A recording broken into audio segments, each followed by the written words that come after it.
আজ মহান মে দিবস। বঞ্চনা এবং বৈষম্যে ক্ষুব্ধ শ্রমিকরা। আইনি কাঠামোর কারণে প্রাতিষ্ঠানিক খাতের শ্রমিকরা কিছুটা সুরক্ষা পেলেও 90% বেশি অপ্রাতিষ্ঠানিক খাতের শ্রমিকের অধিকারের বেহাল অবস্থা, এমন অভিমত শ্রমিক সংগঠনগুলোর। অন্যদিকে কৃত্রিম বুদ্ধিমত্তা ও বিভিন্ন অত্যাধুনিক প্রযুক্তির উৎকর্ষতায় শ্রমবাজার ক্রমশ সংকুচিত হওয়ার আশঙ্কা দেখা দিয়েছে। এমন পরিস্থিতিতে কর্মসংস্থান এবং শ্রমিকের অধিকার রক্ষায় নীতি নির্ধারকদের নতুনভাবে চিন্তা করার পরামর্শ দিচ্ছেন বিশ্লেষকরা। সিলন ফ্যামিলি ব্লেন্ডের কড়ালিকার আর সতেজ স্বাদের পারফেক্ট ব্লেন্ডে স্বপ্নেরা মেলুক টানা।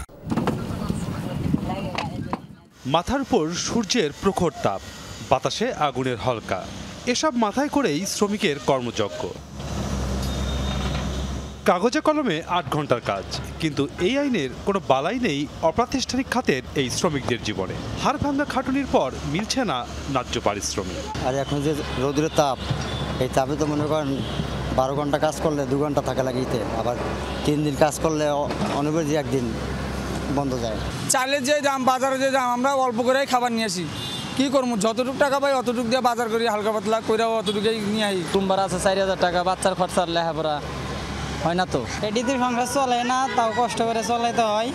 নির্দিষ্ট কর্মঘণ্টা এবং ন্যায্য মজুরি নিশ্চিত করতে 1886 সালের 1 মে যুক্তরাষ্ট্রের শিকাগোতে রক্ত দেয় বহু শ্রমিক। প্রায় 150 বছর হতে চলল, সেই মুক্তি এখনো অধরা। শ্রম বেচে জীবন বাঁচানোর পণ্য কিনতে পারছে না শ্রমিক। অবশ্যই মূল্যস্ফীতি তো এখন আমাদের সবচেয়ে বড় সমস্যা।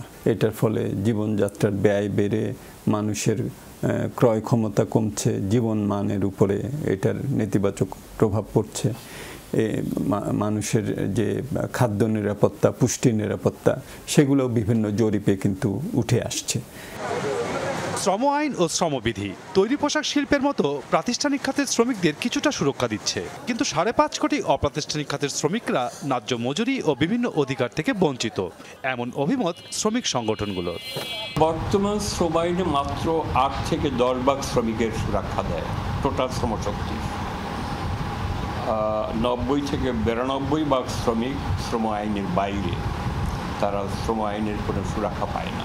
আমরা এই অপ্রাতিষ্ঠানিক খাতকে কীভাবে শ্রম আইনের মধ্যে আনতে পারি, ফলে আমাদের ওই কাঠামোগত চিন্তার পরিবর্তন ঘটাতে হবে। এসব প্রতিবন্ধকতার পাশাপাশি শ্রমিকদের জন্য নতুন আতঙ্ক এআই প্রযুক্তি। খোদ আন্তর্জাতিক মুদ্রা তহবিলের প্রতিবেদনে বলা হয়েছে, উন্নত বিশ্বে এআই প্রযুক্তি প্রায় 40% চাকরিকে প্রভাবিত করবে। বাংলাদেশের মতো নিম্ন ও মধ্যম আয়ের দেশের এই হার হতে পারে 26%-এর মতো। আমাদের কিছু খুঁজে বের করতে হবে কোন জায়গাগুলোতে আমরা এই প্রযুক্তিগুলোকে নেব, কোন জায়গাগুলো নেব না, কোনগুলো এখন নেব, কোনগুলো একটু পরে নিলেও আমাদের চলে। সেটা যদি আমরা সঠিকভাবে নির্বাহ করতে পারি, তাহলে আসলে আমাদের শ্রমিকদের উপরে সরাসরি কোনো ইম্প্যাক্ট এখনই পড়বে না, এবং পর্যায়ক্রমে তারা ভিন্ন কাজের যাদেরকে সংযুক্ত করতে পারবেন, সেরকম দক্ষতা অর্জন করবেন। সেদিকে আমাদের মাথায় রাখতে হবে। পরিসংখ্যানগুলোর তথ্য অনুযায়ী দেশের 1,06,00,000 দিনমজুরের কাজ ও মজুরির নিশ্চয়তা নেই।